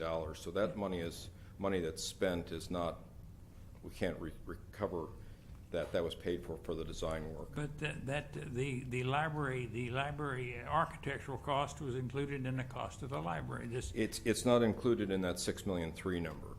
It's not. It's above that $6 million. Yes, it's the line up above that. It's the total design cost is is proposed with this change order to be $873,652. Do you see that at the top of the page there? Yes. It's kind of right below item 1A, 1B. It has total indirect design cost. 861,202. Pardon me? 861,202. Total design cost. Right there. It's in the right column where he's looking. It's all the way to the right-hand side Yes. there. Mhm. $873,652. Do you see that? Yes. Mhm. Okay. So that is in addition to the $6.3 million number. That's not included in the construction cost. Yes. Okay.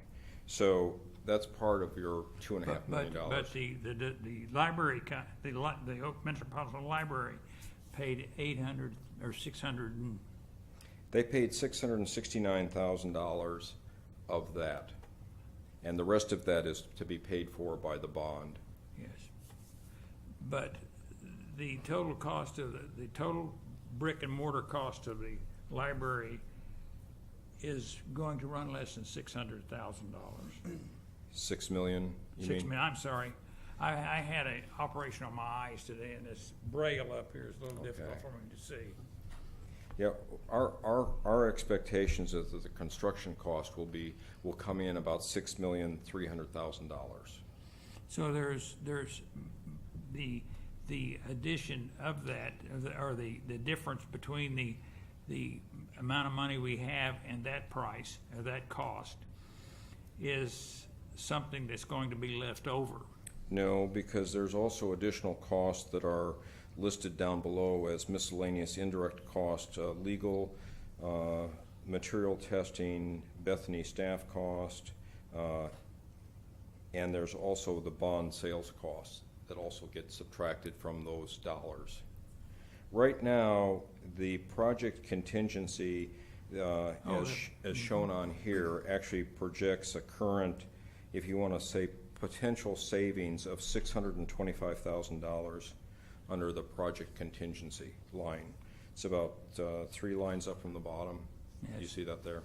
And will that be put into the retirement fund of those bonds?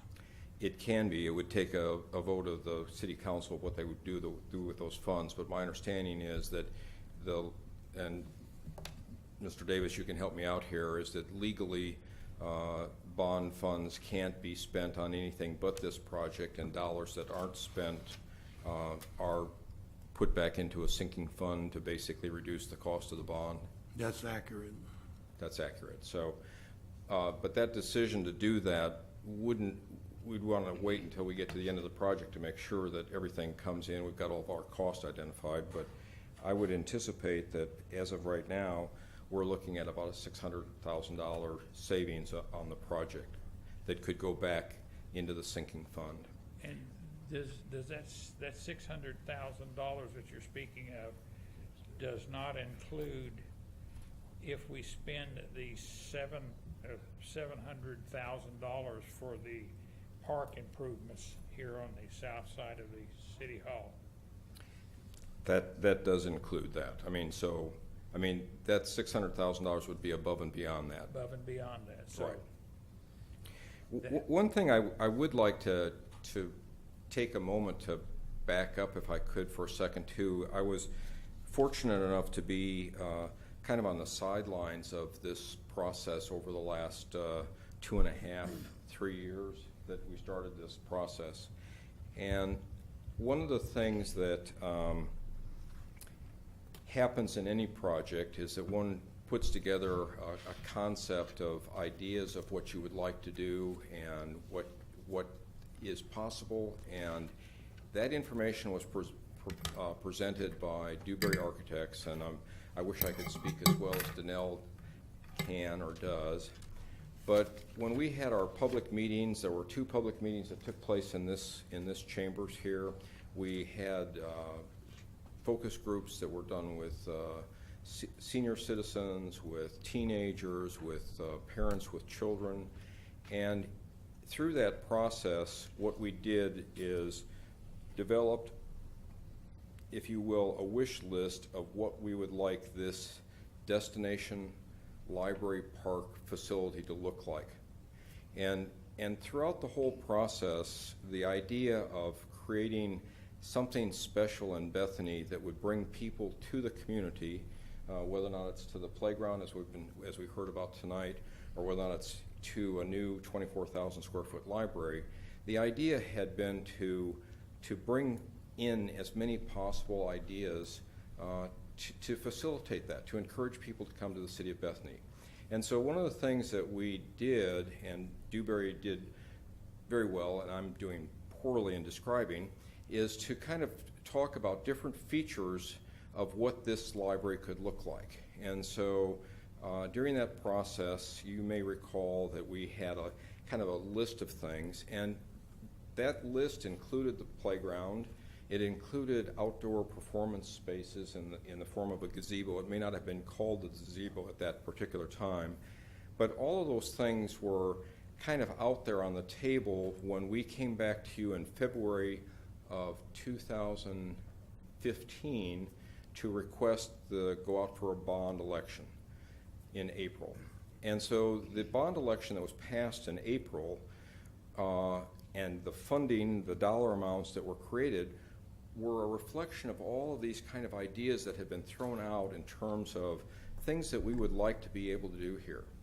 What happened during the design process then is that as we moved through it, I know you're involved in construction, a lot of times when you get into the details, that's where the devil is. That's also where I think beauty is in some ways too.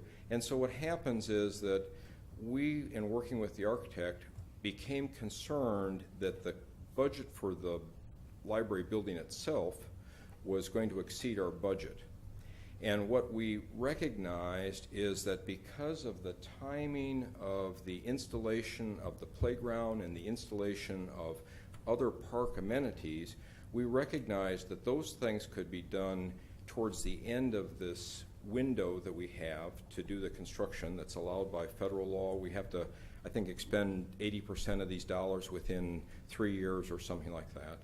And so what we decided to do is, so that we didn't end up with a project that was over budget, is we started cutting things out and delaying those until we were sure we had the funding for that.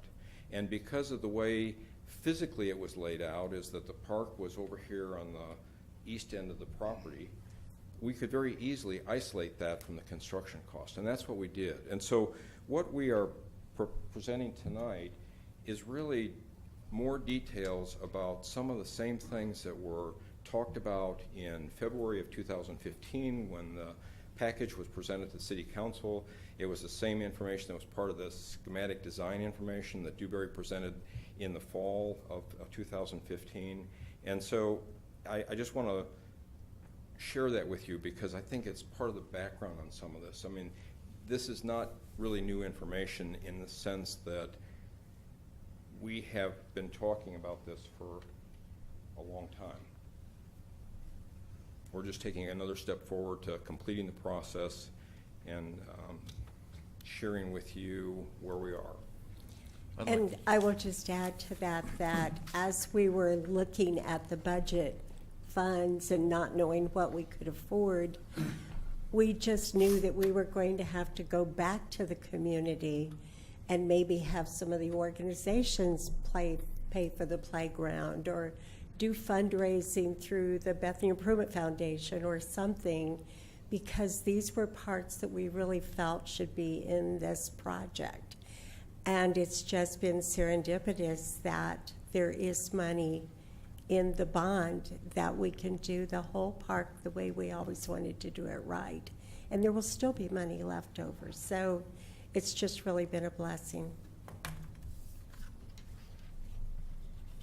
Mr. Sherry, is your question about whether the scope of what was the intent was to build a library, or was it, or widening the scope, or narrowing the scope? It was the intent about building a library that would service the people of the city of Bethany at a cost of which they could easily afford. The park was in the bond referendum. And you know, there's a lot of people in this town that pay ad valorem tax. And I think they deserve a break. If you're an ad valorem tax player, I think you should get a break on something like this when we bring it in below the cost, and not take the cost and spend it for something or other that's a pipe dream. I'd like to, personally, one of the things that I've been thinking about that I hear so many people talk about is, you know, Mr. Caton even made the comment that we can no longer afford to be average. And I don't know if the ladies mentioned it, but I do know that there's only a handful of, if that many, of inclusive playgrounds in the state. And so you're going to have, just based off the playground, not even talking about the library, because that's going to be an amazing facility, but you're going to have families coming to Bethany that don't live in Bethany because there's a playground that their kids can play on that they don't have access to. I see these people eating in our restaurants and shopping in our town and bringing people to our community and displaying Bethany, showing that we're above average. And so I'm excited about it. Glad to see something coming to fruition that so many people have worked on for a long time. So, Mr. Mayor, I think we have a motion and a second, and I'd like to call for a vote. let's do it. Please cast your vote.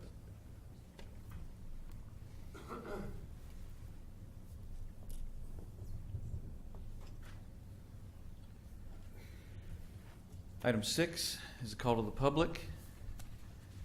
If there are any Bethany residents that wish to address the council, please step to the microphone, state your name and address. If you do not want to give your address,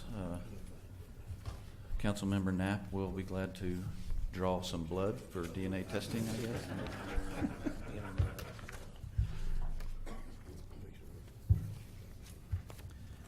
Item 7, City Attorney's Report. All my items are listed on the agenda. Item 8, City Manager's Report.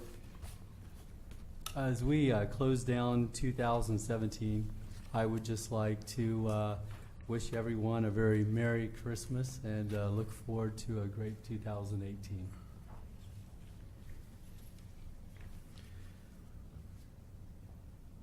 Item 9, council members' announcements, comments, and proposals. Let's start tonight down at Vice Mayor Knapp. Thank you, Mr. Mayor. We've had a lot of discussion about a lot of things tonight.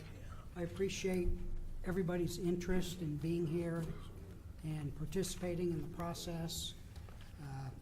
This time of year, we all have family that we can lean on, or most of us do. If you don't, if you know somebody that doesn't have anybody, invite them in for a dinner. I've just asked people to do that. I'm going to get together with about 75 of my closest relatives on Christmas Day, And I think we can all just have a good time and enjoy each other. Thank you. Thank you. Mr. Shirey? Yes, sir. I would like to take this time to wish everybody that lives in the city of Bethany a Merry Christmas and a Happy New Year. And I hope we have a prosperous New Year. I believe we have done some things tonight that may make this city prosper. Thank you. That's all I have to say. Thank you. Mr. McCutcheon? I'd like to take a minute to thank the entire staff of Bethany for making the wheels turn in this town.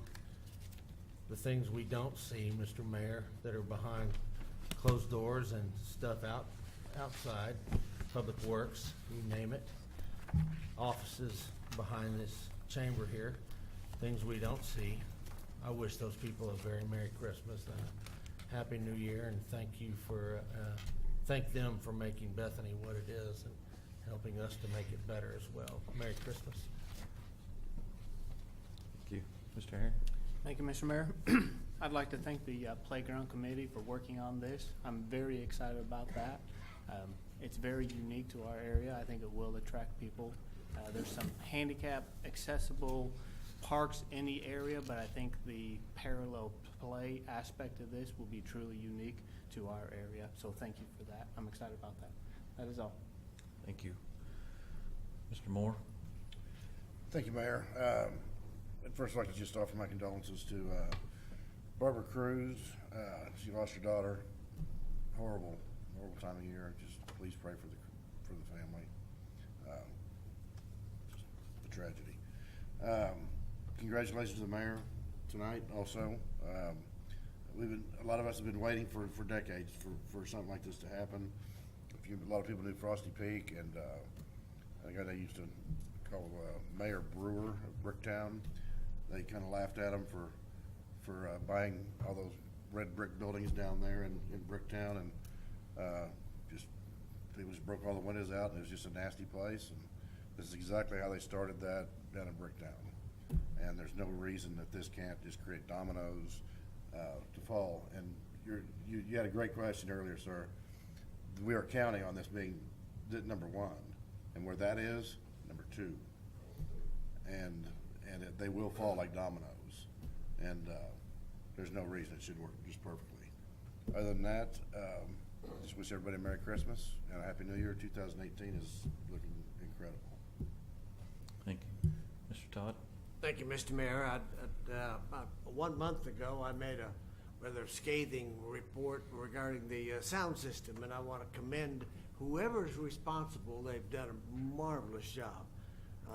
12 years ago, I was right here on this same horseshoe, and we had a horrible sound system back then, and I was told back then, oh, we're working on it, we'll get it fixed. I'm saying the last 30 days has made more progress than you have in the last 12 years.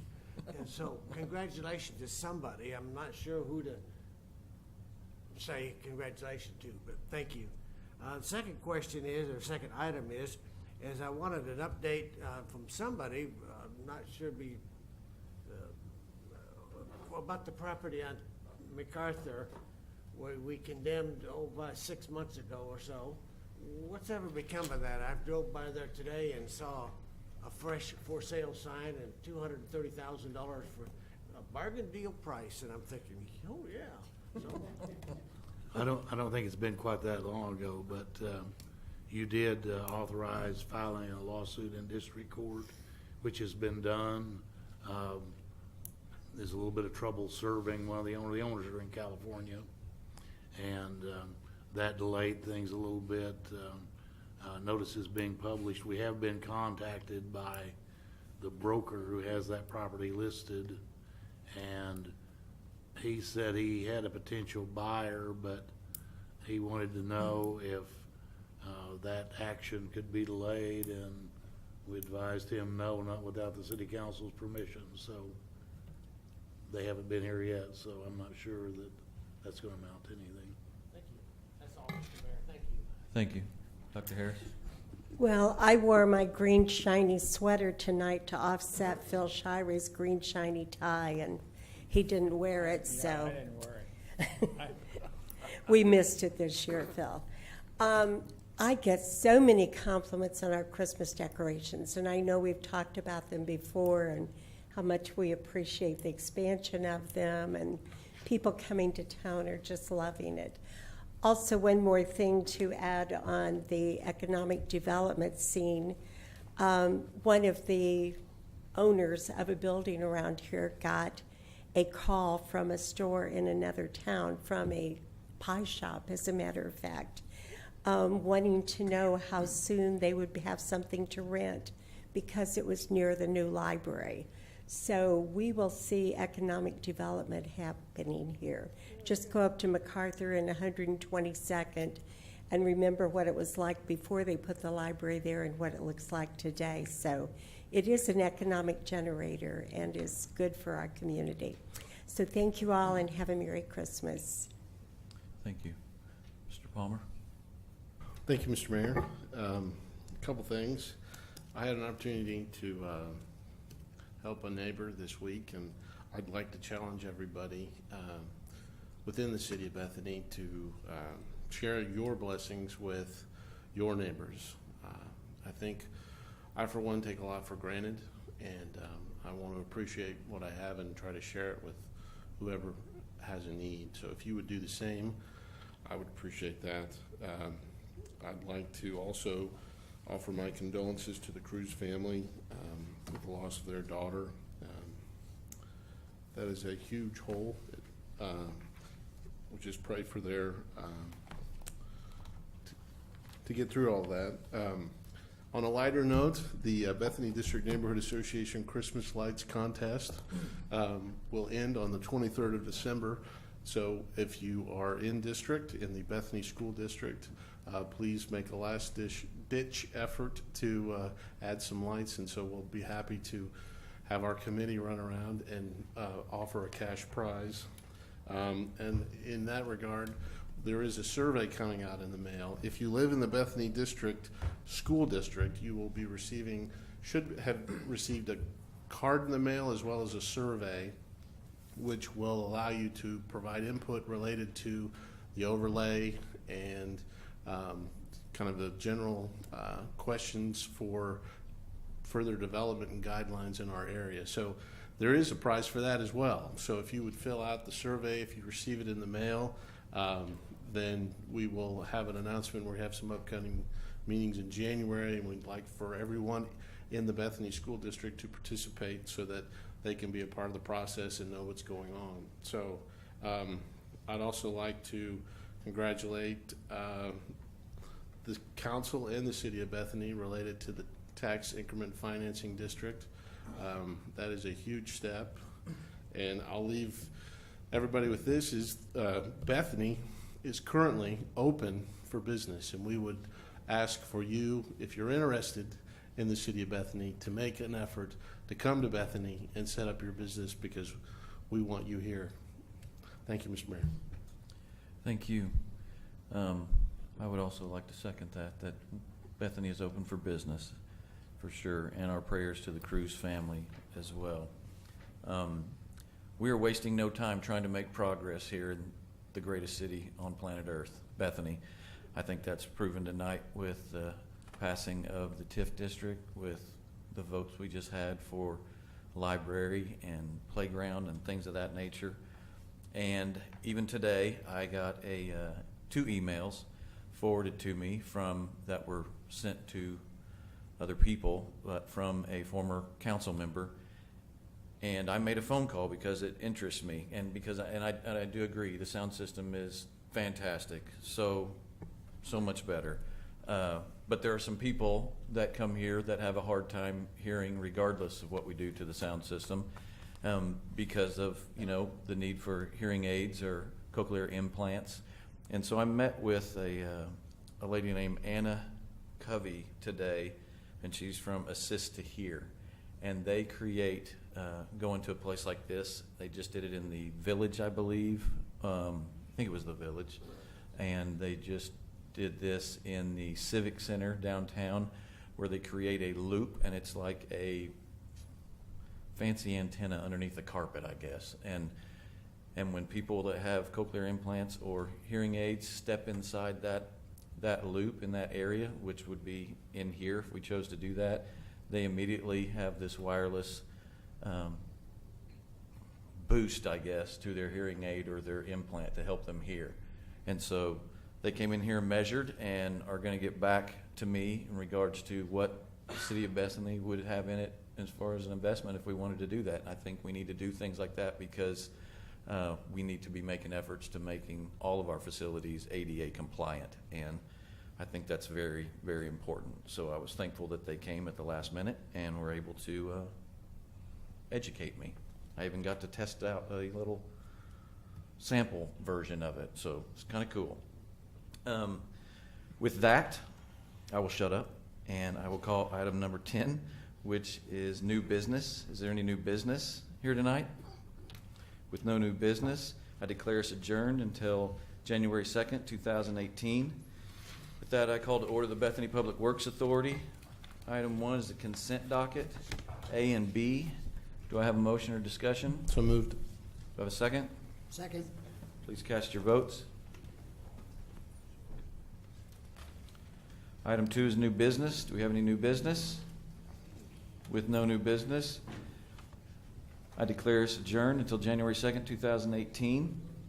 With that, I call to order the Bethany Hospital Trust. Item 1 is the consent docket, A and B. Do I have a motion? So moved. Do I have a second? Second. Please cast your votes.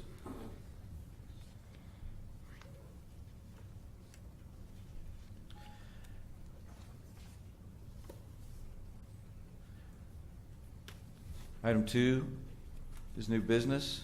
Do we have any new business? No new business. I declare us adjourned until January 2nd, 2018. With that, I call to order the Bethany Development Authority. Item 1 is the consent docket, A, B, and C. Do I have a motion? So moved. Do I have a second? Second. Please cast your votes.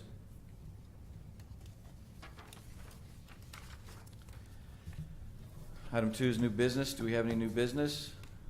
With no new business, I declare us adjourned until January 2nd, 2018. With that, I wish you a Merry Christmas and a Happy New Year. Good night.